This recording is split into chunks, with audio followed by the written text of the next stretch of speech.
नमस्कार, मैं हूं मनोज मानस। हमारी खास पेशकश में आपका स्वागत है और हम बात कर रहे हैं चुनाव की जंग ईंट पत्थर संग। दिल्ली विधानसभा के चुनाव दंगल में गहमा गहमी तेज होती जा रही है। इस बीच आम आदमी पार्टी ने नई दिल्ली विधानसभा सीट से बीजेपी उम्मीदवार प्रवेश वर्मा के समर्थकों पर अरविंद केजरीवाल पर हमले का आरोप लगाया है। आपका दावा है कि नई दिल्ली विधानसभा क्षेत्र में प्रचार के दौरान उन पर पथराव किया गया। वहीं दूसरी तरफ बीजेपी नेता प्रवेश वर्मा का दावा है कि उनके समर्थकों पर गाड़ी चढ़ाई गई है। प्रवेश वर्मा ने दावा किया कि अरविंद केजरीवाल ने उनके समर्थक पर गाड़ी चढ़ाई है, जिससे बीजेपी कार्यकर्ता की टांग में चोट आई है। उन्होंने कहा कि मैं कार्यकर्ता को देखने लेडी हार्डिंग हॉस्पिटल जा रहा हूं। वहीं इसको लेकर आम आदमी पार्टी की तरफ से एक्स हैंडल पर लिखा गया, हार के डर से बौखलाई बीजेपी अपने गुंडों से अरविंद केजरीवाल पर हमला करवा रही है। बीजेपी प्रत्याशी प्रवेश वर्मा के गुंडों ने चुनाव प्रचार करते वक्त अरविंद केजरीवाल जी पर ईंट पत्थर से हमला कर उन्हें चोट पहुंचाने की कोशिश की, ताकि वो प्रचार ना कर सके। बीजेपी वालों, तुम्हारे इस कायराने हमले से केजरीवाल डरने वाले नहीं हैं। दिल्ली की जनता तुम्हें इसका करारा जवाब देगी। ये एक्स पर ट्वीट के माध्यम से आम आदमी पार्टी की तरफ से जानकारी दी गई। तो अब दिल्ली की विधानसभा की लड़ाई अब आपसी नोकझोंक और तकरार में तब्दील होती नजर आ रही है।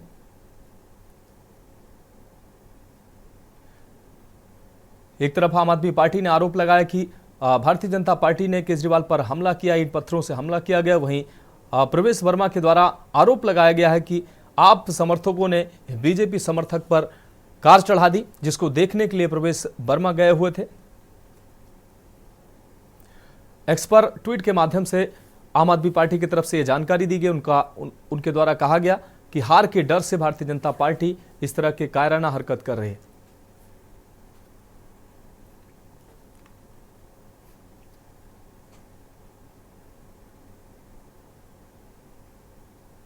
तो विधानसभा की लड़ाई अब आपसी नोकझोंक में तब्दील होती नजर आ रही है। बीजेपी और आम आदमी पार्टी में साफ तौर पर यह लड़ाई सियासी लड़ाई देखने को मिल रही है और अब यह सियासी लड़ाई आपसी तकरार में भी बदलती नजर आ रही है।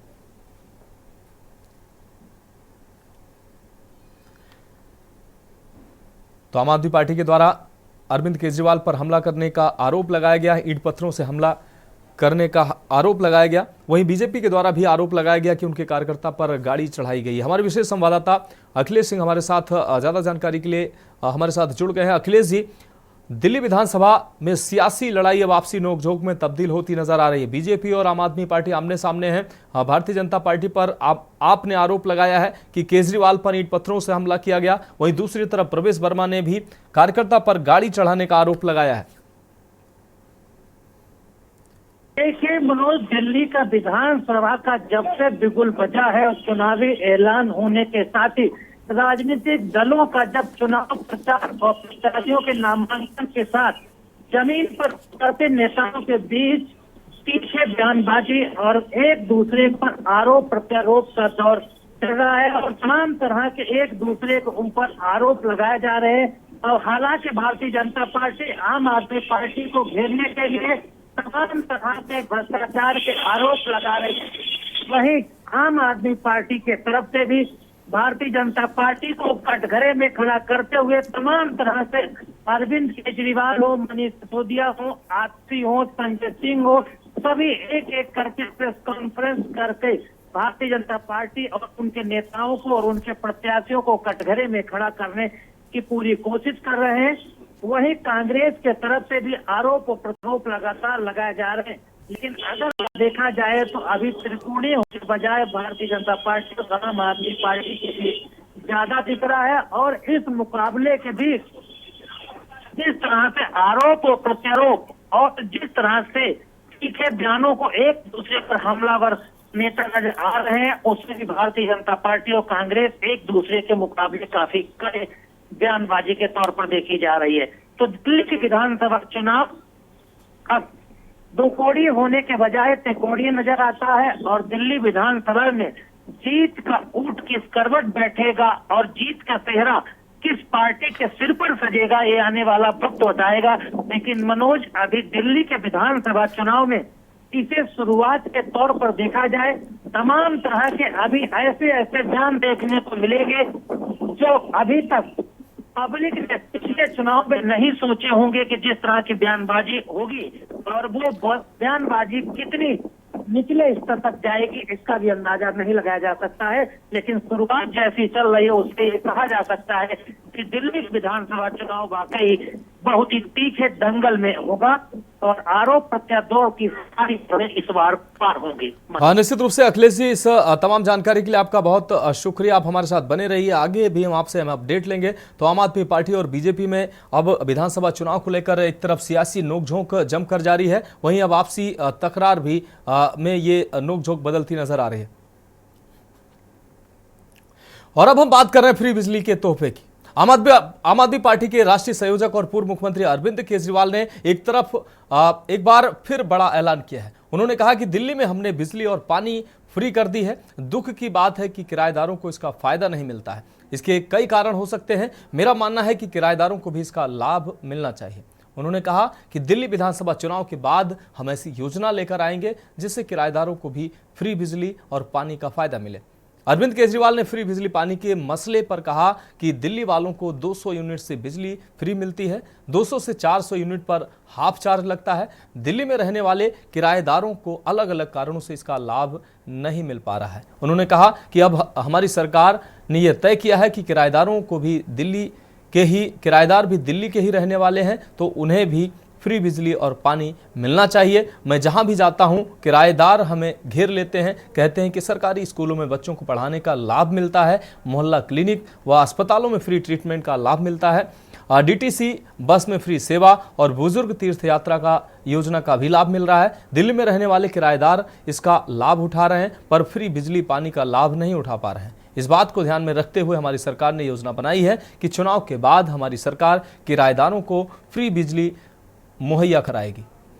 तो एक के बाद एक अरविंद केजरीवाल के द्वारा लगातार इस तरीके की योजनाएं लागू की जा रही हैं ताकि विधानसभा चुनाव में उनको बढ़त मिल सके। दिल्ली में मैं जगह जगह घूम रहा हूँ। दिल्ली के लोगों ने दिल्ली के लोगों के लिए हमने बिजली फ्री कर दी, पानी फ्री कर दिया। 200 यूनिट तक बिजली फ्री है, 200 से 400 यूनिट तक बिजली हाफ रेट है, 20,000 लीटर पानी हर महीने फ्री है। लेकिन दुख की बात है कि दिल्ली में रहने वाले किराएदारों को फ्री बिजली और फ्री पानी का बेनिफिट नहीं मिलता।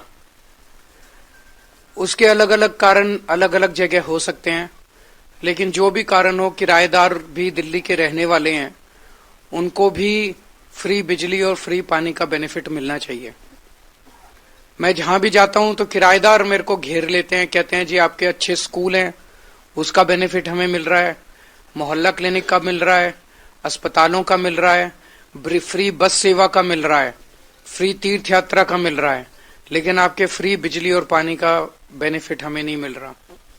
तो मैं आज ये ऐलान करना चाहता हूं कि चुनाव के बाद, हमारी सरकार बनने के बाद, हम ऐसी योजना लेके आएंगे और ऐसा वो बनाएंगे, सिस्टम बनाएंगे जिससे किराएदारों को भी फ्री बिजली और फ्री पानी का बेनिफिट मिलना चालू हो। तो अरविंद केजरीवाल ने एक बार फिर से बड़ा ऐलान किया। दिल्ली वासियों को, जो किराएदार हैं, उनको भी फ्री बिजली का तोहफा देने की बात कही। हमारे विशेष संवाददाता अखिलेश सिंह हमारे साथ लगातार जुड़े हुए हैं। अखिलेश जी, एक बार फिर से केजरीवाल ने बड़ा ऐलान किया है। दिल्ली में बड़ी संख्या में किराएदार रहते हैं और उन किराएदारों को साधने के लिए भी केजरीवाल ने एक बड़ा प्लान तैयार किया है और उस प्लानिंग का नतीजा है कि उन्होंने कहा है कि अब चुनाव के बाद जो किराएदार हैं उनको भी फ्री पानी और फ्री बिजली का तोहफा दिया जाएगा। इस एक के बाद एक केजरीवाल लगातार ऐसी योजनाओं के माध्यम से चुनाव प्रचार में बढ़त बनाए हुए हैं। देखिए मनोज, दिल्ली के विधानसभा चुनाव में आम आदमी पार्टी को खासी बढ़त मिलने की वजह चुनाव प्रचार में जरूर इसलिए दिख रही है क्योंकि केजरीवाल को बताने के लिए बहुत कुछ उनके पास है। उनकी सरकार के कुछ ऐसे कामकाज हैं जो भले विवादास्पद रहे हों और उन पर विवाद लगातार होता रहा हो, लेकिन वे सब चीजें उनको बताने के लिए उनके पास है। चाहे वो बसों में महिलाओं की फ्री यात्रा की बात करने के लिए उनके पास मुद्दा है, जाते हैं जनता के बीच में कहते हैं, पानी का मुद्दा हो, फ्री बिजली का मुद्दा हो, ये ऐसे मुद्दे हैं जो वो लगातार जनता के बीच में कहते हैं और उन दावों को वो खरा चलने के लिए भी वो लगातार जनता के सामने इन बातों को दोहराते हैं और बार बार कहते हैं और जनता भी उनको स्वीकार करती है, क्योंकि मोहल्ला क्लिनिक हो, स्कूलों का चाहे वादा हो, अस्पतालों का वादा हो, और फ्री जो योजनाएं दे रहे हैं और खासकर तीर्थ यात्रा की जो योजनाएं हो, इन तमाम योजनाओं को लेकर अरविंद केजरीवाल के लिए चुनाव प्रचार में उतरना, जमीन पर उतर के इन योजनाओं का ऐलान करना और नई लोग विश्वास भी करते नजर इसलिए भी आते हैं कि कई ऐसी योजनाएं उन्होंने जो दिल्ली में चलाई हैं उसका लाभ आम लोगों को दिल्ली में मिलता है। इसलिए नई योजना जब कोई केजरीवाल लेके आते हैं और उसमें भी जब कोई फ्री योजना वाली योजना लेकर आए तो उस पर भी लोग भरोसा करते नजर आते हैं, क्योंकि अरविंद केजरीवाल ने कुछ ऐसी योजनाएं जरूर चलाई हैं जो फ्री के नाम पर दिल्ली में काफी चर्चित है और वो देश के कई राज्यों में मिसाल भी बनी है और कई राज्यों की सरकारों ने उन्हें अपनाकर भी विधानसभा चुनाव लड़ा, वहाँ जीत दर्ज की। तो इस तरह से कह सकते हैं कि अरविंद केजरीवाल का जो चुनाव प्रचार है और जो फ्री की उनकी योजनाएं हैं या जो फ्री की योजनाएं पहले से चल रही है या फिर जो नई योजनाएं वो लेके आ रहे हैं, जैसे आज उन्होंने दिल्ली के किराएदारों के बारे में जिक्र किया कि उनको जो सुविधाएं मिलना चाहिए वो नहीं मिल पाती, उसके कारण कुछ भी हो सकते हैं, वो सरकार बनने पर उसका वो निस्तारण करेंगे। लेकिन ये कह सकते हैं कि ये बड़ी योजना हो सकती है और जो किराएदार वोट बैंक है उसे अपने पाले में करने के लिए केजरीवाल का बड़ा ऐलान कर सकते हैं और इसका लाभ मिलने की संभावना से कोई भी इनकार नहीं कर सकता। बिल्कुल एक बड़ी संख्या है किराएदारों की, उसका लाभ इनको जरूर मिल सकता है। अखिलेश जी, इस तमाम जानकारी के लिए आपका बहुत शुक्रिया। तो दिल्ली में किराएदारों को भी फ्री पानी और फ्री बिजली देने का ऐलान केजरीवाल के द्वारा किया गया है। और अगली हम खबर की हम बात करते हैं, माननीय पर रेप का आरोप। दरअसल खबर सीतापुर से है, जहां कांग्रेस के सांसद राकेश राठौर के खिलाफ एक महिला ने रेप का मुकदमा दर्ज कराया है। सत्ता में रहकर अपनी ही पार्टी से बगावत कर कांग्रेस में शामिल होकर सांसद बने राकेश राठौर पर स्वजातीय महिला ने शादी का झांसा देकर दुष्कर्म करने का आरोप लगाया है। इसके साथ ही पुलिस को सबूत भी दिए गए हैं, जिसके बाद सत्ता से लेकर विपक्ष के लोगों में हंगामा मचा हुआ है। वहीं सांसद ने आरोप बेबुनियाद बताया। पुलिस अधीक्षक चक्रेश मिश्र के मुताबिक बताया गया कि शहर के बट्सगंज मोहल्ले की रहने वाली महिला ने 15 जनवरी को थाने पहुंचकर सांसद राकेश राठौर के खिलाफ शिकायत दी थी। तहरीर के आधार पर शुक्रवार को कोतवाली नगर पुलिस ने मुकदमा दर्ज करते हुए पीड़िता का मेडिकल परीक्षण कराया। एसपी ने बताया कि पीड़िता ने शिकायत में आरोप लगाया है कि उनकी मुलाकात 2020 में तत्कालीन भाजपा विधायक राकेश राठौर से हुई थी। इसके बाद राजनीतिक कद बढ़ाने का वादा करते हुए राकेश राठौर की उनसे नजदीकियां बढ़ने लगी। इतना ही नहीं, महिला को तैलिक महासंघ सीतापुर का महिला जिला अध्यक्ष भी बनवा दिया। इसके बाद राकेश राठौर ने मार्च 2020 में महिला को अपने घर बुलाकर उसके साथ जबरन दुष्कर्म किया। वहीं सांसद राकेश राठौर के कार्यकाल से आपको बता दें, सांसद राकेश राठौर ने के कार्यालय से सफाई भी जारी हुई है, जिसमें उन्होंने इन आरोपों को बेबुनियाद करार दिया है।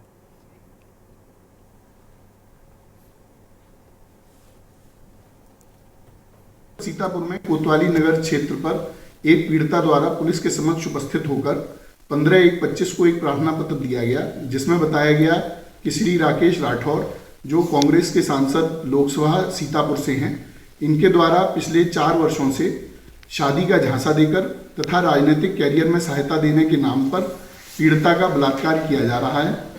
पीड़िता द्वारा अपने कथन के समर्थन में इलेक्ट्रॉनिक साक्ष्य तथा अन्य कॉल रिकॉर्डिंग्स उपलब्ध कराई। पुलिस ने इन सभी साक्ष्यों का गहन अध्ययन किया। पीड़िता के द्वारा यह भी बताया गया कि आरोपी द्वारा पीड़िता को लगातार धमकियां भी दी जा रही हैं। पीड़िता तथा आरोपी सजातीय हैं।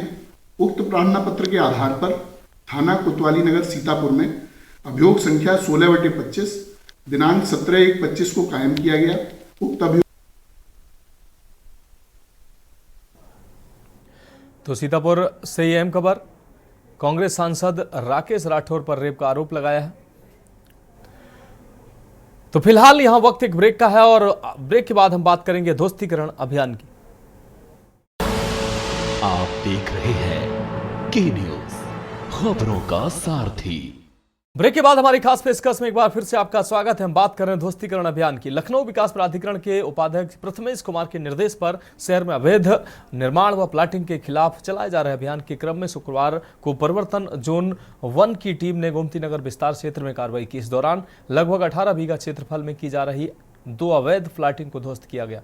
परिवर्तन जोन 1 के जोनल अधिकारी देवांश त्रिवेदी ने बताया कि कप्तान सिंह यादव व अन्य द्वारा गोमती नगर विस्तार के ग्राम बकास में सेखनापुर व चिलौला के मध्य लगभग 10 बीघा क्षेत्रफल में अनाधिकृत रूप से प्लाटिंग का कार्य करते हुए अवैध कॉलोनी विकसित की जा रही है। इसके अलावा मनमोहन सिंह, अतुल चौरसिया व अन्य द्वारा ग्राम बकास में लगभग 8 बीघा क्षेत्रफल में अवैध प्लाटिंग का कार्य किया जा रहा है। प्राधिकरण से लेआउट स्वीकृत कराए बिना ही ये प्लाटिंग की जा रही है। दोनों अवैध प्लाटिंग के विरुद्ध विहित न्यायालय द्वारा वाद योजित करते हुए ध्वस्तीकरण के आदेश पारित किए गए थे। इसके अनुपालन में सहायक अभियंता उदयवीर सिंह के नेतृत्व में अवर अभियंता सुरेंद्र द्विवेदी द्वारा प्राधिकरण, पुलिस व स्थानीय थाने के पुलिस बल के सहयोग से अवैध प्लाटिंग के ध्वस्तीकरण की कार्रवाई कराई गई है।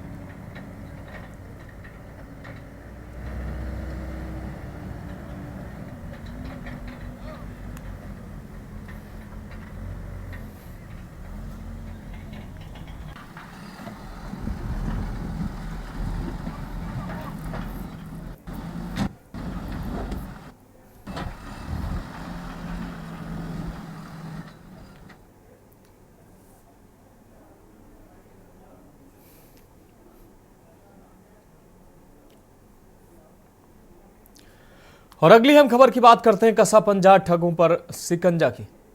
दरअसल लखनऊ में एसटीएफ की टीम ने अलग अलग कंपनियों के मोबाइल और वाईफाई टावर लगाने के नाम पर करोड़ों रुपए ठगी करने वाले गिरोह के सरगना सहित 5 लोगों को गोमती नगर विस्तार इलाके से गिरफ्तार कर लिया है। आरोपियों के पास से नकदी, मोबाइल फोन और अन्य सामान बरामद हुआ है। एसटीएफ गिरोह से जुड़े अन्य सदस्यों की तलाश में धरपकड़ करने में लगी हुई है।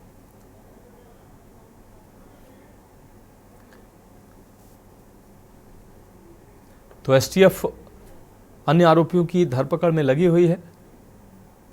ये वो नाम है जो अब तक पकड़ में आए हैं।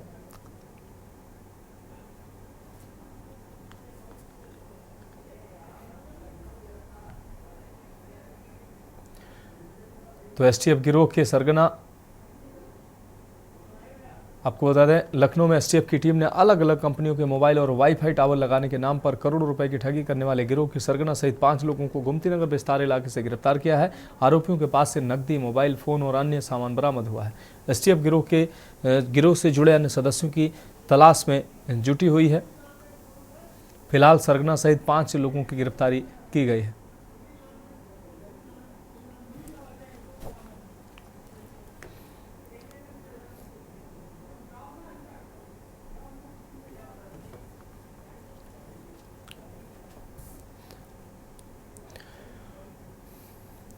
और अगली अहम खबर की बात करते हैं। सर्दी प्रचंड, बड़ी ठंड। मकर संक्रांति से सूर्य उत्तरायण होने के साथ सर्दी की विदाई का समय शुरू होने की बात कही जाती है। हालांकि ग्लोबल वार्मिंग ने भारत सहित दुनिया भर के मौसम में बड़ा उलटफेर जारी कर रखा है। इसलिए तय समय बीत जाने के बाद न सिर्फ सर्दी बल्कि गर्मी और बारिश देर से शुरू होकर बाद तक जारी रहती है। शुक्रवार को दिन में निकली चटक धूप भले ही सर्दी से राहत दिलाए रही, लेकिन रात गहराने के साथ ही हवा की गति के साथ गलन और सर्दी का प्रकोप सताने लगा। बाद में हवा की गति थमी तो कोहरे की चादर ने समूचे यूपी को ढकने का सिलसिला शुरू कर दिया और आधी रात तक अधिकांश जिले कोहरे की मोटी चादर के आगोश में चले गए। लखनऊ, कानपुर, गोरखपुर, गाजियाबाद, सहारनपुर, लखीमपुर खीरी, सीतापुर, अयोध्या सहित अन्य जिलों में कोहरे ने दृश्यता शून्य के आसपास पहुंचा दी। इसमें न सिर्फ सड़क मार्ग पर आवागमन करना कठिन रहा, बल्कि यात्री रेल गाड़ियां भी घंटों विलंबित रहीं। रेल और सड़क परिवहन के साथ हवाई सेवा पर भी मौसम की मार का असर दिखाई दिया है, जिससे फ्लाइट का टिकट कराने वालों को भी असुविधाओं से दो चार होना पड़ रहा है। पिछले 24 घंटे की अगर बात करें तो यूपी के इटावा, बुलंदशहर, कानपुर नगर, अयोध्या और आगरा का न्यूनतम तापमान 8 से नीचे है। निश्चित तौर से ग्लोबल वार्मिंग से इससे निपटने के लिए महज खाका तैयार करने और दावों तक सीमित नहीं रहना चाहिए। अब समय आ गया है कि सरकार और शासन प्रशासन प्रत्येक नागरिक प्राकृतिक संतुलन बनाए रखने के लिए जागरूक हो। सभी मिलकर अपने स्तर से प्रदूषण की समस्या से निपटने के लिए आगे बढ़ेंगे। सर्दी का सितम लगातार जारी है। लोग अपने घरों से निकलने से पहले हजारों बार सोचने को मजबूर हैं।